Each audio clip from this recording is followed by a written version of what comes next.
bonjour à toutes et à tous.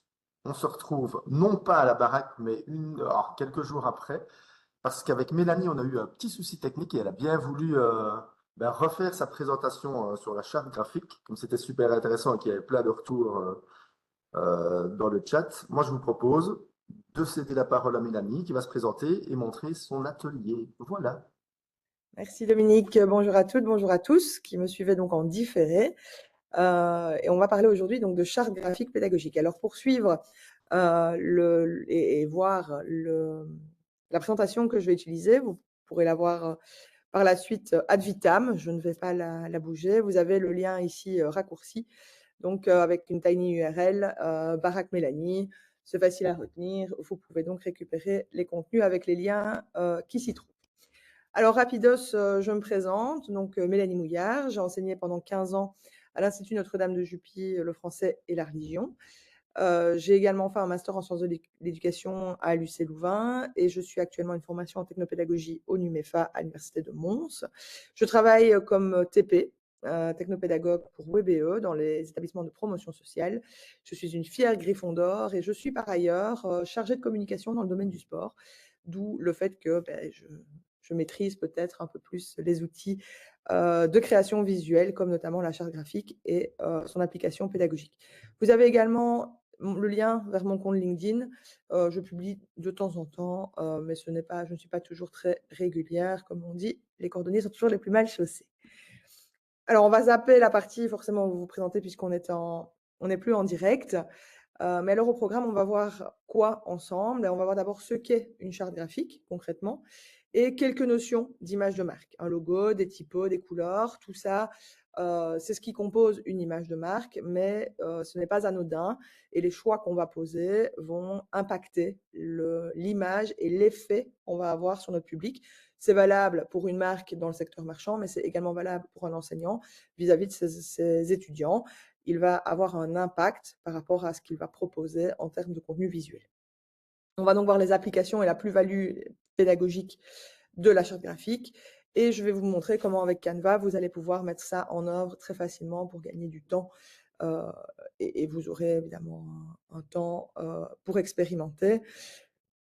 On l'a fait pendant l'atelier. Là, vous le ferez a posteriori. Alors concrètement, c'est quoi une charte graphique? Je vous donne une première définition, c'est ma définition, donc c'est pour ça qu'elle n'est pas sourcée. Une charte graphique, c'est un document technique. Il ne s'agit pas de quelque chose de très varié. La charte graphique de WebE, elle va se présenter de la même façon que la charte graphique d'une société. C'est un document vraiment qui est très cadenassé, qui est très codé, et dans lequel on va retrouver tous les éléments qui sont constitutifs d'une identité visuelle, c'est-à-dire les logos, les couleurs, la typo, mais également les types de boutons, le type d'image qu'on va utiliser, etc. Et toutes les règles qui vont régir l'utilisation de ces identités visuelles. Est-ce que je peux changer les couleurs du logo? Est-ce que je peux déformer ce logo? Est-ce que je peux le retourner? Est-ce que je peux le mettre en miroir? Est-ce que je peux changer la typographie, etc. L'objectif d'une charte graphique, qu'elle soit dans une société ou qu'elle soit dans une école, ou peu importe, c'est de maintenir la cohérence de l'image de marque. Et je vous l'ai dit, absolument rien n'est anodin là-dedans. Alors, on va d'abord parler du logo. Le logo, c'est évidemment ce qui paraît le plus évident quand on parle d'image de marque, mais il y a différents types de logos et les différents types de logos vont envoyer un message différent. Vous avez d'abord les logos monographiques, des monogrammes, comme ici on le trouve avec Louis Vuitton ou Warner ou également McDonald's. Donc on va avoir simplement les initiales. Et là, on va dégager plutôt une idée d'excellence, voire de luxe. Donc, les logos monographiques vont plutôt être utilisés dans le cadre de sociétés qui vont vouloir se démarquer de la concurrence comme étant meilleurs. Ce qu'on appelle les logotypes, c'est simplement le nom de la société dans son entièreté, mais avec une typographie qui est spécifique. Ainsi, Disney ou Coca-Cola, Canon également, sont ce qu'on appelle des logotypes. Vous avez également les pictogrammes, où là, vous avez simplement une image qui a un sens, qui est formelle. Vous reconnaissez la forme, comme on le trouve chez Apple notamment, et des logos plus abstraits, comme chez Pepsi. Dans les logos plus abstraits, on va travailler beaucoup plus sur les formes et les couleurs pour dégager des valeurs. Enfin, ensuite, vous avez les mascottes, comme chez KFC, où là, on va utiliser un personnage ou un objet, mais personnifié, type Monsieur Patate, et cette personne qui va représenter la marque. À l'époque, dans mon jeune temps, c'était Ronald McDonald pour McDo, par exemple. Là, on est vraiment très typique sur la mascotte. Vous avez également des logos qui vont utiliser des combinaisons de pictos et de logotypes, par exemple, comme le Pizza Hut, où vous avez ce logo très clair d'une maison avec le toit et le logotype, puisque son nom est entier, avec une police d'écriture qui est vraiment très spécifique. Enfin, vous avez les emblèmes comme Starbucks ou Harley-Davidson, qui sont beaucoup plus utilisés dans tout ce qui concerne l'éducation. C'est très flagrant dans tout ce qui est université, notamment aux États-Unis. Alors un logo, il a une forme, et cette forme, elle dégage quelque chose. Est-ce que vous êtes plutôt piquant, carré, souple, maternant, dans le cadre, en dehors du cadre? Tout ça, ce sont des choix qui vont donner du sens et qui vont donner une indication sur votre façon de travailler, sur les valeurs que vous allez défendre. Donc, quand on crée un logo carré, c'est bien ce que ça veut dire. On est carré. Il y a des règles, on ne sort pas du cadre. Par contre, un logo très arrondi va donner une impression de cocooning, un peu maternant. Il y a on va dire des moyens termes, un peu plus souples tout en étant carré. Des choses très piquantes. Alors, très piquante, ça peut être très négatif dans le sens ça va faire mal, mais ça peut être piquant dans le sens c'est très pointu, c'est très précis. Et donc, de nouveau, on va être sur quelque chose peut-être de plus spécifique. On va travailler des logos piquants, des logos pointus dans des domaines d'activité qui sont extrêmement poussés et pas du tout généralistes. Le fait de sortir ou non du cadre, ça a du sens également.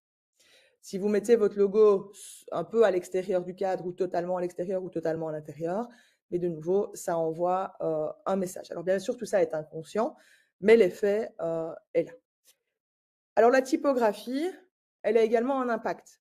Il y a plusieurs types de typographie. Alors elle porte des termes techniques. On va parler de police bâton ou sans sérif, quand vous voyez parfois des polices d'écriture qui s'appellent gna gna gna sérif ou gna gna gna sans sérif. Mais le sérif, c'est quoi? C'est l'empattement. L'empattement, concrètement, mais vous voyez ici, il y a de l'empattement, c'est-à-dire qu'en dessous du E, ça s'étale un petit peu. Pareil, en dessous du B, ça s'étale. C'est ça, simplement l'empattement. Donc, c'est sur les barres verticales, eh bien, il y a une petite barre horizontale, un petit affaissement horizontal. Les polices bâtons, les polices sans sérif sont les polices qui sont les plus lisibles. Donc, pour des étudiants qui ont des troubles 10, elles sont plutôt à privilégier. Il y en a une énorme variété, mais du coup, on a tendance à un peu les mélanger et on perd un peu de cohérence. Elles sont également extrêmement répandues et donc c'est plus difficile de se démarquer avec ce genre de police. Je vous ai mis ici une liste non exhaustive évidemment de police bâton que vous allez retrouver aussi bien dans Canva et d'autres que vous allez retrouver dans Word. Donc vous allez pouvoir trouver votre bonheur des deux côtés. Alors les polices d'écriture avec empattement, elles dégagent une impression d'élégance, mais certaines ont une lisibilité qui est quand même plus difficile. Maintenant, quand vous les mélangez, vous gardez une certaine cohérence. La plus connue, évidemment, c'est le Times New Roman, qu'on a très largement utilisé au début du traitement de texte par ordinateur. Les écritures manuscrites ou imitations main, elles vont donner un très fort sentiment de proximité. Elles ne sont pas toujours toutes lisibles. Elles sont très cohérentes et donc elles vont dégager cette idée d'artisanat, de homemade. Et donc, oui, ça va être ça dégage un gros sentiment de proximité. Attention aussi que le homemade, l'artisanat, ça implique parfois l'amateurisme. Donc de nouveau, si vous voulez être, vous démarquer comme étant à la pointe ou particulièrement rigoureux ou particulièrement précis, il faut éviter ce type d'écriture. On peut évidemment les mélanger. À ce moment-là, on a une variété quasi infinie. Ça permet beaucoup d'originalité. Attention cependant à garder de la lisibilité. En règle générale, en graphisme, enfin, en tout ce qui est oui, conception graphique, on conseille de ne jamais aller au-delà de 3 polices d'écriture différentes ou de 3 couleurs différentes. On en reparlera quand on parlera des couleurs. Mais donc voilà, trop de polices d'écriture différentes, bah, vous allez diluer l'information et ce sera plus difficile pour votre audience de s'y retrouver. On va maintenant aborder les couleurs. Alors chaque couleur a un message sous-jacent qui parle à notre inconscient. On va parler du bleu tout d'abord. Eh bien, le bleu, il va évoquer dans ses caractères positifs le calme, la sérénité, la fraîcheur, la confiance et la clarté. C'est pour ça que c'est largement utilisé par les assurances, par les banques, par certaines marques de voitures également. Tout ce qui a intérêt à nous inspirer de la confiance et de la sérénité. Idem, évidemment, dans le milieu médical. Attention que trop de bleu peut traduire de la froideur et un manque d'émotion, donc peut-être à contrebalancer. On le voit hein, ici, Blablacar qui contrebalance avec une autre couleur, LCL également, CIC pareil, Visa de même. Voilà, peut-être éviter ce qui est tout à fait bleu. Le rouge, au niveau de ses côtés positifs, mais il évoque la chaleur, la puissance, la connaissance et la passion, mais également l'agressivité, l'interdit et la transgression. C'est une couleur qui est très difficile à utiliser, à plus forte raison en numérique, parce qu'elle passe très mal à l'écran et qu'elle fait vite mal aux yeux. Donc elle fatigue très vite les yeux et donc on a très vite envie de passer à autre chose. On dit souvent que le rouge, c'est une couleur excitante, on évite de la mettre dans des chambres.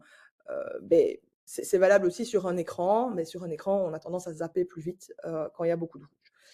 C'est majoritairement la couleur des médias pour donner cette idée de dynamisme, d'être sur la brèche, etc. On le voit ici avec CNN notamment, mais pas que. Donc il y a cette idée de puissance, de connaissance, de dynamisme.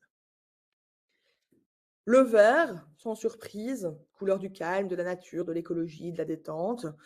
Attention que trop de vert peut traduire de la monotonie, de l'ennui. On va le trouver très fort dans tout ce qui est hôtel, comme ici chez Holiday Inn, mais également tout ce qui est bien-être, relaxation, tout ce qu'on essaye d'associer également au healthy. Donc c'est pas un hasard, par exemple, si McDo, après un scandale environnemental relativement important, a changé son logo et le fond rouge est devenu vert. Ça ne s'est pas fait comme ça au hasard de on va juste changer. Il y a une vraie réflexion derrière et ce n'est de nouveau pas un hasard si McDo fait des campagnes publicitaires sur le tri des déchets et autres avec ce nouveau logo, c'est venu en parallèle. Le jaune, bah, c'est le soleil, la joie, la créativité, la vitalité. Attention que ça veut aussi pas, ça envoie aussi parfois l'idée de bon marché, du cheap et ça peut favoriser l'anxiété. Donc on va le trouver plutôt sur des marques qui essayent de rester jeunes, plutôt dynamiques, d'avoir une image positive alors qu'ils souffrent plutôt de quelque chose de négatif. Je pense notamment à Lidl. À la Poste, on va avoir cette idée de vitalité, de dynamisme, etc. À la Fnac, cette idée de jeunesse. Voilà, on le retrouve assez bien. Alors attention que toutes les marques n'ont pas bien choisi leur couleur et parfois il y a des logos qui sont mal choisis.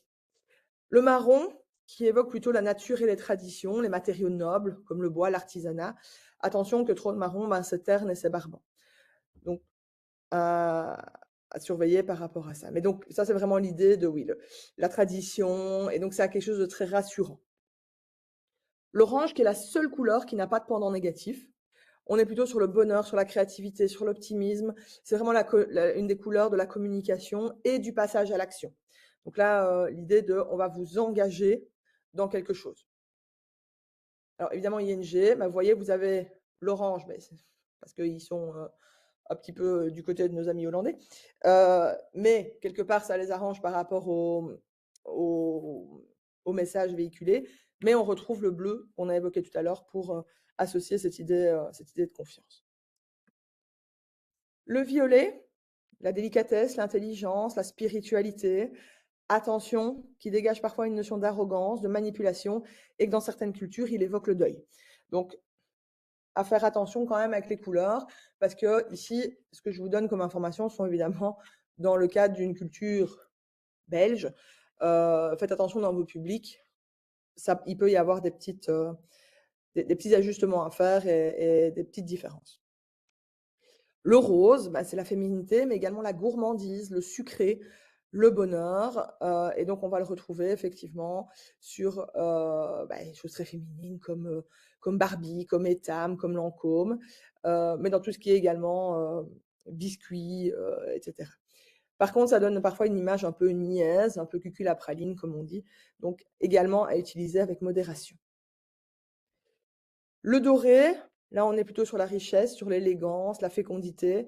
Attention que trop de doré, ça fait bling bling artificiel et que ça passe très, très mal à l'impression. Donc si, vous utilisez du doré pour quelque chose qui doit être imprimé, soyez sûr de votre coup parce que ça fait vite cheap. Le blanc. Le blanc, c'est la pureté, la paix, la sobriété, mais également la propreté. Alors, vous remarquez que c'est assez drôle, hein, des marques comme Nike ou Adidas, la propreté, on peut discuter de leur politique. Attention que trop de blanc, bah, c'est banal. Et dans certaines cultures, ça évoque également le deuil. Le noir, bah, c'est l'élégance, la sobriété, le mystère, évidemment également, le deuil, la perte et la tristesse. Attention, 2 petites mises en garde. Donc la première, je vous l'ai dit, ce que je vous dis ici, c'est par rapport aux couleurs, par rapport au message que ça passe, c'est dans la culture, plutôt européenne, heu et c'est valable pour les couleurs standards. Si vous allez dans des déclinaisons, ça va être différent. Un rouge framboise ne va pas du tout évoquer la même chose, qu'un rouge. Au contraire, il va plutôt évoquer le jeu, et la créativité. Un vert pomme ne va pas évoquer la même chose que le vert. Donc voilà, il faut nuancer les choses. Attention également aux mélanges, maximum 3 s'il vous plaît, et à des mélanges qui sont très malheureux. Si vous voulez vous positionner comme étant au top, évitez d'associer le bleu et le jaune, en particulier un certain bleu et un certain jaune, parce que cette association, c'est vraiment la couleur du low cost. Hem, je prends 3 exemples très simples, Ryanair, Zeeman, Lidl, IKEA. Voilà, un quatrième exemple, IKEA. Jaune et bleu, beh, c'est inconscient, mais vous voyez jaune et bleu, vous pensez: «Ah, pas cher». Donc attention au message que vous voulez faire passer, d'être cohérent, par rapport à ça.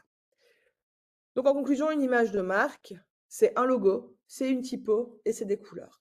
Et le mot-clé, c'est vraiment la cohérence. Il faut que vous soyez cohérent. Si vous allez sur quelque chose de très artisanal au niveau, par exemple, de votre typo, parce que vous voulez, n'allez pas alors sur un logo ultra carré. Si vous allez sur une police d'écriture très ronde, très enrobante, et très douce, n'allez pas prendre des couleurs comme le rouge qui sont plus agressives ou plus dynamiques. Donc c'est vraiment réfléchir à être le plus cohérent possible. Alors en pédagogie, comment est-ce qu'on applique ça? Eh bien, appliquer la pédagogie, la charte graphique va reprendre l'ensemble des règles que vous allez appliquer dans toutes les productions visuelles d'un cours. Vos documents élèves, vos présentations, les vôtres, mais également celles de vos étudiants, s'ils font un exposé. Toutes les communications que vous pourriez avoir avec vos étudiants. Et donc, il faut se poser les bonnes questions. Est-ce que j'ai créé un logo? Si oui, où est-ce que je le place? Et on le place toujours au même endroit. On ne le place pas un coup en haut à gauche, un coup au milieu en bas. Non, il est à sa place et c'est toujours la même place. Quelles sont les couleurs que j'utilise dans mes présentations? À quelles conditions? Si vous venez en formation avec moi, vous verrez que ces couleurs-ci, ce dégradé-là, allant du violet au vert, c'est toujours ma base. Toujours, toujours, toujours. C'est ma marque de fabrique. Quelle police d'écriture est-ce que j'utilise? Pour le corps du texte, pour les titres? Quelle taille? Est-ce que je fais du gras? Est-ce que je fais du souligné? Quelle hiérarchisation est-ce que je vais mettre? Si dans mon chapitre 1, en dessous de chapitre 1, le premier titre, il commence par un chiffre romain, il faut que ce soit pareil dans mon chapitre 2, dans mon chapitre 3, dans mon chapitre 4. Il ne faut pas que je commence un coup avec des chiffres romains, et puis dans le chapitre 2, oh non, j'en ai marre des chiffres romains, je commence avec un grand A, par exemple. Là, vous allez embrouiller, en fait, l'étudiant qui va avoir du mal à se retrouver dans votre hiérarchie et donc qui va pas arriver à se situer correctement dans son cours et ça va générer pour lui beaucoup plus de difficultés, notamment à faire des liens entre les différentes parties puisqu'il ne voit pas ce qui est sur le même pied. Quels sont les éléments récurrents? Si vous avez des éléments qui reviennent souvent, dans mon cas, j'ai mes petits avatars ici. ils vont revenir, j'en ai un certain nombre, avec différentes pauses, etc., qui reviennent régulièrement. C'est ceux-là, c'est pas des autres. Ils sont faits avec un outil, ce sera toujours avec cet outil-là et toujours le même avatar, je ne le change pas. Et quelle est votre marge de manœuvre? Parce qu'une charte graphique, oui, c'est fixe, mais ce n'est pas figé. En fonction des besoins, il va falloir l'alimenter, il va falloir adapter et peut-être ajouter des nouvelles règles, des nouveaux éléments, etc. Donc, à vous de déterminer ça. Attention que si vous créez une charte graphique de cours, il faut qu'elle soit en cohérence et en accord avec la charte graphique de votre établissement, si votre établissement en a une, évidemment. Alors, qu'est-ce Je qu'on te nous poser une gagne? petite question, Mélanie. Dis-moi. Par rapport à ton choix de couleur, Oui. on peut imaginer que l'enseignant, je vais prendre l'institut de primaire qui a plusieurs disciplines, peut garder sa charte graphique pour tous ses cours, mais peut-être personnaliser ses disciplines avec une couleur différente, ce serait possible? Alors, on peut très bien imaginer effectivement ce qu'on appelle en graphisme des déclinaisons. Donc moi, ce que je conseille toujours quand on a pour un site primaire, par exemple, ou quand on a plusieurs aspects dans une société où on fait on rend plusieurs services, c'est d'avoir un élément qui est commun, qui va être récurrent, et alors il va être décliné suivant la thématique dans laquelle on est. Donc un institut primaire, par exemple, bah, on pourrait imaginer que son logo, il comprend la tête du prof, son avatar, c'est la classe de, j'allais dire CE1, mais on est en Belgique, de, Tu peux dire euh, cinquième de primaire. 5P, de 5P, de Madame Pipovic. Donc, Madame Pipovic, elle a sa tête et le cadre qu'elle a mis derrière, eh bien, il va changer de couleur en fonction qu'on est sur du français ou qu'on est sur des maths et à ce moment-là, on va chercher la couleur la plus en adéquation avec le cours dont il est question. Ou ça peut être simple, la même forme, la même typographie, mais simplement le pictogramme qui va changer pour l'histoire, pour les maths, pour le français, etc. Donc voilà, on peut très bien imaginer des choses tout à fait différentes, mais effectivement, une déclinaison, quand on donne plusieurs cours, ça permet de garder la cohérence. L'élève, il sait que c'est, ah oui, c'est ça, et simplement, ben, on change peut-être le logo, on décline, Ouais, c'est ça ça. pas de On problème. va pas avoir besoin de trop de changements. Je suis d'accord avec toi, point de vue cohérence. Parfois, on tombe sur des documents où il y a 4, 5 graphies différentes et ça part dans tous les sens. C'est très joli, mais on perd l'élève très rapidement aussi, je pense. On va en parler dans les plus-values, hein, Ah ben effectivement, le voilà, ben oui, faire joli, c'est vraiment le piège à éviter. bien sûr. Bon, je me tais. Merci. Non, pas de souci. Alors justement, voilà, tu viens de l'évoquer, Dominique, on se concentre plutôt à ce moment-là sur le contenu plutôt que sur l'esthétique. Ça va faciliter le travail de conception de l'enseignant puisque l'objectif, on a déjà déterminé comment ça va se présenter, donc on va être efficace plutôt que faire joli. Il n'y a rien de pire pour un élève, en particulier un élève 10, euh, quand on se disperse dans tous les sens. J'ai un gamin qui a un trouble 10. C'est toujours très compliqué quand il a des feuilles avec un petit peu d'infos à gauche, et puis ça continue en bas à droite, et puis en plein milieu, il y a un truc, le saviez-vous, qui a rien à voir dans l'histoire, ou un très vague lien. Pour un enfant comme ça, avec un trouble 10, c'est ingérable. Tandis que si on a déjà formalisé les choses, ben, on sait qu'on va pas être tenté, en fait, d'aller rajouter, je ça me fait toujours rire. «Ah mais j'ai mis des petites bulles parce que c'est joli». OK. Il faut savoir que l'esprit humain, il n'enregistre que 7 informations sur un visuel. Et ici, si je prends ceci, bah là, j'ai une information, 2 informations, 3, 4, 5, 6, 7. Il y a 7 informations. Si je viens rajouter ici des petites bulles pour faire joli je rajoute, il y a trop. Il y a trop. Donc c'est vraiment important de limiter en réalité, les choses. Et donc, ça va faciliter votre travail à vous, puisque, bah, vous n'avez plus besoin, de vous concentrer sur le comment, et simplement vous concentrer sur le quoi. C'est ce qu'on appelle en être straight to the point, droit au but. Heu et pour l'étudiant, bah, il va y avoir beaucoup moins de distracteurs et donc ça va Oui. soulager sa charge mentale, en particulier pour, ceux à besoins spécifiques puisqu'ils vont se repérer beaucoup plus facilement dans le cours. Et si en plus il y a une cohérence entre chapitres ou entre cours, c'est d'autant plus facile de faire des liens qu'ils voient la hiérarchie et ce qui est sur le même pied. Si vous le combinez avec d'autres outils, par exemple les badges, par exemple, vous allez créer un sentiment d'appartenance au groupe. Vous créez un open badge ou même une gommette, hein, en primaire, avec ce visuel-là, eh bien, on a l'impression d'appartenir au groupe classe, on le voit, on l'affiche et ça va augmenter le taux d'engagement, des apprenants. Alors, mise en œuvre concrète, c'est, via l'espace marque de Canva. Je vais vous le montrer et donc j'avais laissé un temps, quand on était en synchrone pour, travailler. Donc si vous cliquez en bas sur la flèche ici, quelque part ici, vous avez la possibilité de vous essayer. Il y a un bac à sable, vous pouvez aller travailler dessus sans souci, vous pouvez vous donner. Et alors je vais vous montrer concrètement comment ça fonctionne. Donc je vais arrêter le partage. Du coup, vous allez me voir. Bonjour, ravie Bonjour. ravie de vous voir. Hop là, alors je change de page, comme ça on est bon. Et je partage l'autre. Accueil. Je pense qu'on est bon. Vous voyez bien mon... Qu'allez-vous créer aujourd'hui, hein, c'est juste?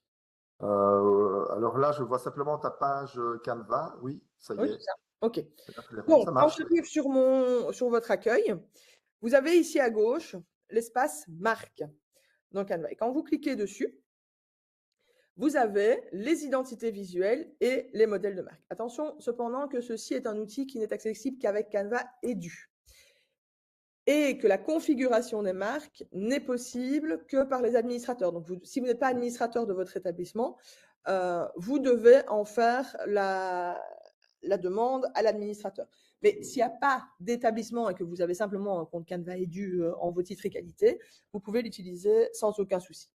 Alors, dans les identités visuelles, vous voyez ici, j'ai celle de plusieurs écoles. Pour créer une identité visuelle, vous cliquez simplement sur « Ajouter des ressources ». Vous nommez votre identité visuelle. On va mettre baraque. Voilà, on la crée. Et là, vous allez pouvoir glisser-déposer vos logos.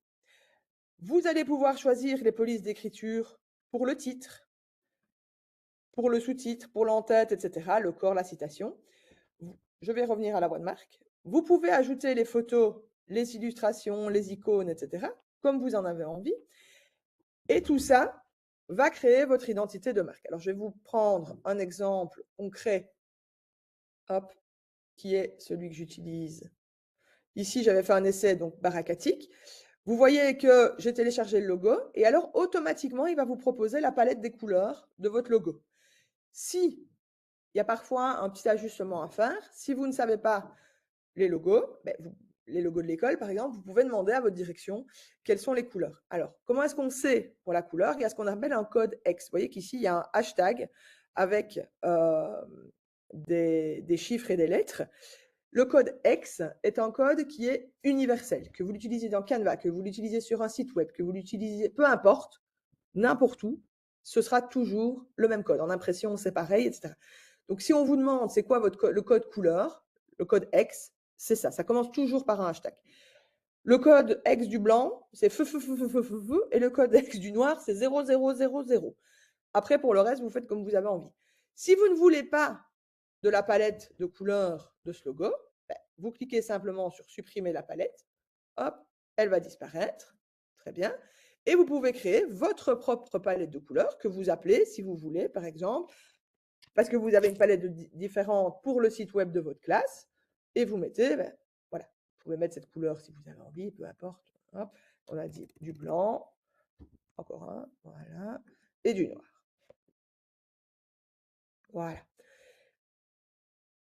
Vous voyez qu'ici, j'ai mis des titres, des sous-titres, etc., peu importe. Alors, je m'attarde une minute sur la voix de marque.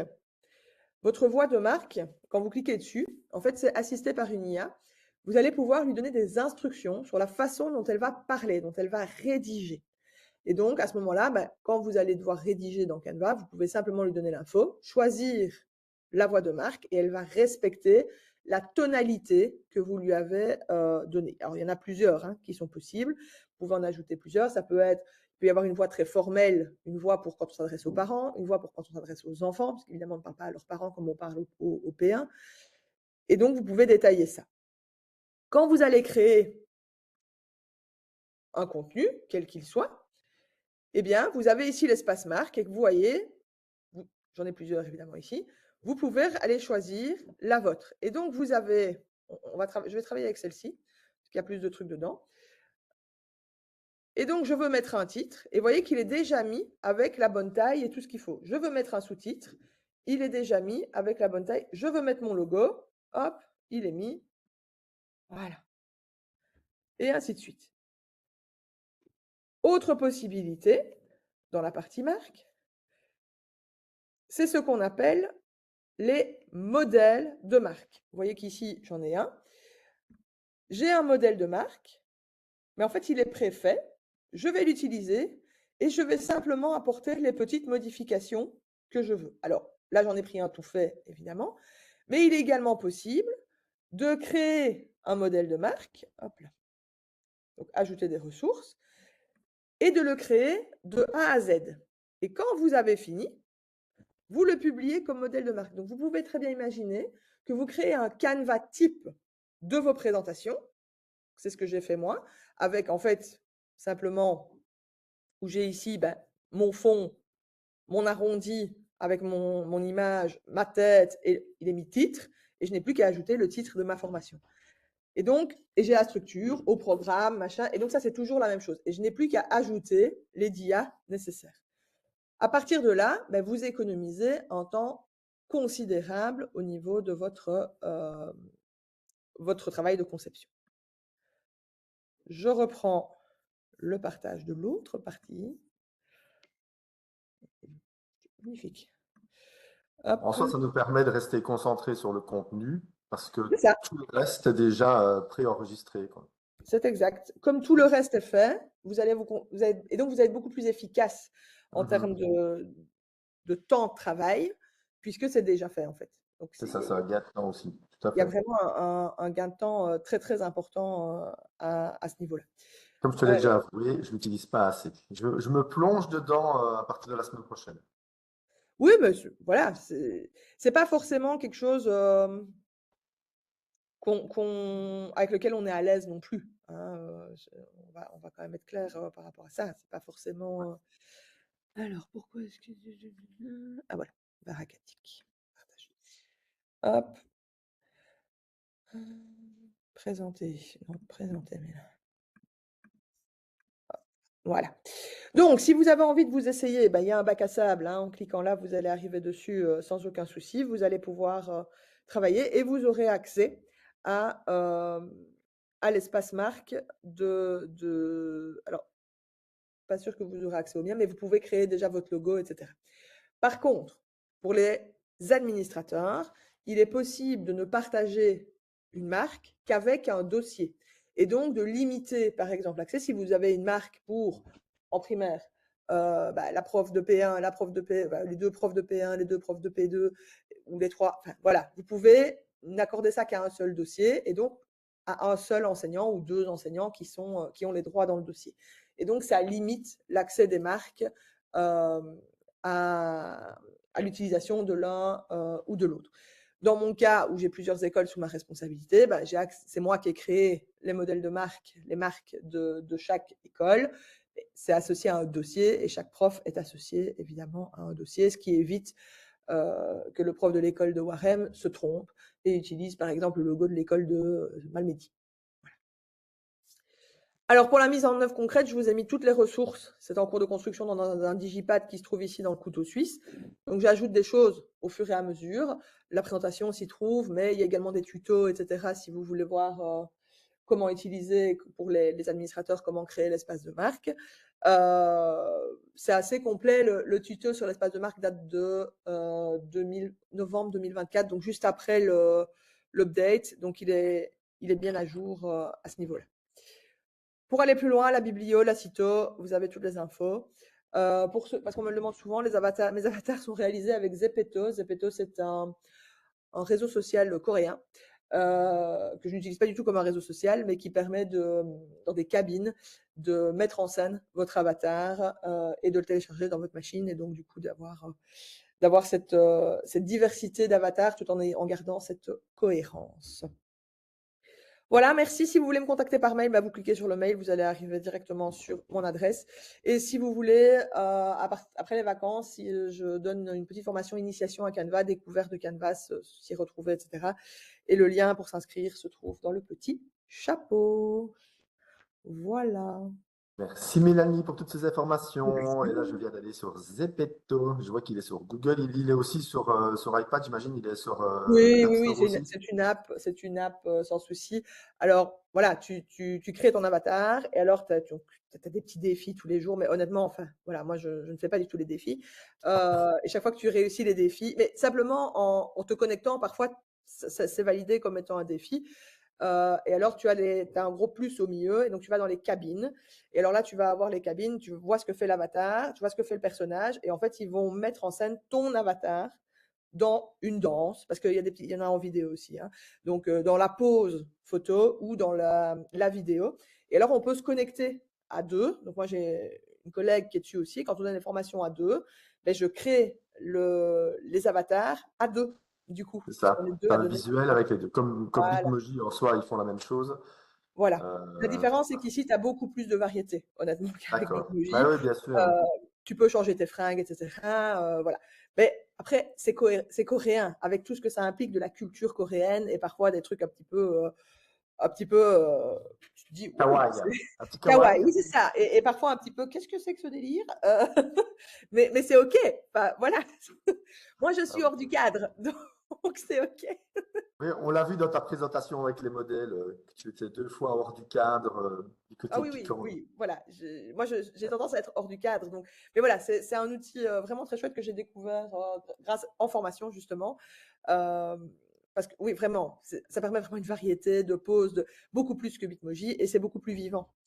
Ok. Mais tu voudrais faire une vidéo de présentation de toi, bah, tu peux avoir ton emoji qui fait comme, enfin, tu vois, qui fait Un truc salut. sympa, quoi. Ouais. Voilà, c'est un peu plus dynamique que Bitmoji. Voilà. Merci pour toutes ces informations. Je Avec vais plaisir. couper et on se retrouve pour un nouveau numéro incessamment sous peu de la baraque. Courage.